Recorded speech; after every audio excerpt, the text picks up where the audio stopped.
اعوذ باللہ من الشیطان الرجیم بسم اللہ الرحمن الرحیم۔ لاکھوں کروڑوں درود و سلام نبی پاک صلی اللہ علیہ وآلہ وسلم اور ان کی آل پر۔ میرے پیارے بہنوں، بھائیوں، بزرگوں، دوستوں، السلام علیکم۔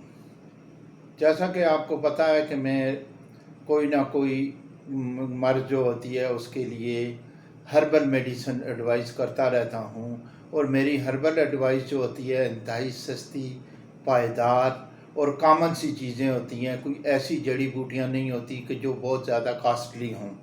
تو آج مجھے بہت سارے فون آئے کہ معدے کے اندر زخم ہو جائے یا سوزش ہو جائے اور انتڑیوں کے اندر سوزش ہو جائے، کھانا ہضم نہ ہو رہا ہو اور پیٹ خراب رہتا ہو، کبھی قبض ہو جائے، کبھی لوز موشن ہو جائیں، اس قسم کی سچویشن کے لیے کوئی آپ ویڈیو بتائیں۔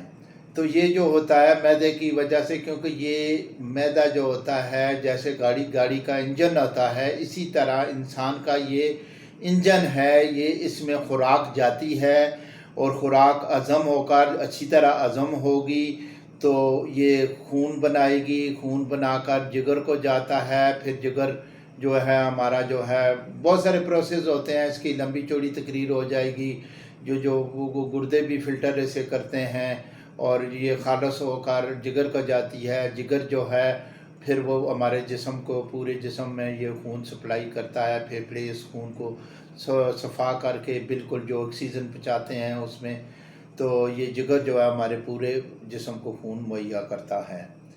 تو میرے بھائیوں، جب یہ معدہ صحیح طریقے سے کام نہ کر رہا ہو اور آنتوں کے اندر سوزش ہو گئی ہو، معدے کے اندر سوزش ہو گئی ہو، وائرس ہو گئے ہوں، تو انہیں ختم کرنے کے لیے میں صرف 4 چیزیں جو کامن سی چیزیں ہیں، عام سی چیزیں ہیں، میں بتاؤں گا۔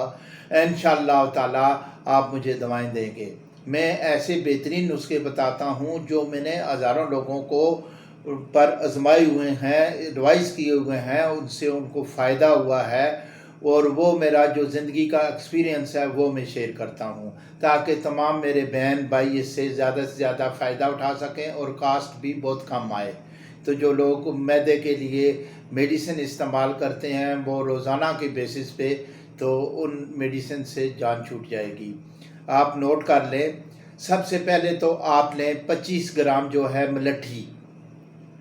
ملٹھی 25 گرام لے لیں، اور ہلدی جو ہے ثابت ہلدی 25 گرام، سونف 25 گرام، سفید زیرہ 25 گرام۔ یہ صرف 4 چیزیں لے کر انہیں اچھی طریقے سے گرائنڈ کر لیں یا کوٹ لیں، صفوف ان کا بنا لیں، صفوف بنا کر رکھ لیں، اور ہر کھانے کے بعد، خالی پیٹ کھانے کی ضرورت نہیں ہے، ہر کھانے کے بعد 1 چھوٹی چمچ ٹی سپونس آپ لے لیں۔ انشاءاللہ تعالیٰ 1 مہینہ استعمال کریں لازمی۔ تو جو ہلدی جو ہوتی ہے وہ ایسی اینٹی بائیوٹک ہے کہ وہ تمام جراثیم کسی بھی قسم کے ہو تو انہیں، اور زخم کو اور سوزش کو، جراثیموں کو بھی ختم کرتی ہے، سوزش کو بھی ختم کرتی ہے، اور زخم کو بھی بہت جلدی ختم کرتی ہے، معدے کے اندر ہوں، آنت کے اندر ہوں۔ تو یہ آپ 1 مہینہ استعمال کریں، صبح دوپہر شام چھوٹی چمچ۔ تو دوپہر کو نہیں استعمال کر سکتے تو صبح شام استعمال کریں، 1 مہینہ استعمال کریں۔ انشاءاللہ تعالیٰ کھانا ہضم بھی ہوگا، آنت میں اگر سوزش ہے وہ بھی ختم ہوگی، معدے کی سوزش وہ بھی ختم ہوگی، اور پراپر طریقے سے آپ کا معدہ کام کرنا شروع کر دے گا۔ السلام علیکم ورحمۃ اللہ وبرکاتہ۔